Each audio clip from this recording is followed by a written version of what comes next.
نن سر عام رشوت په معاشره کې کیږي، حالانکه الله محبوب منع کړه ہے، ناجائز دا، گناہ دا، حرام دا. نن معاشره چې سر عام سود نظام روان دا، حالانکہ اللہ محبوب منع کڑا ہے، ناجائز دا، حرام دا، گناہ دا. نن سر عام معاشرے چھ دی مور او پلار نفرمانی، مور او پلار نچکم دا، لرے والا ہے روان دا، حالانکہ اللہ محبوب منع کڑا ہے، ناجائز دا، حرام دا، گناہ دا.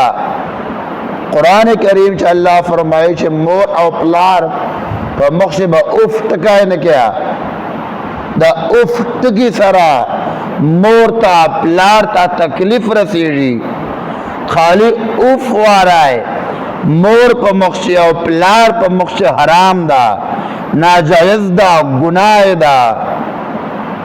نن مشت پتہ دا سر عام دے مور او پلار مذاق اڑا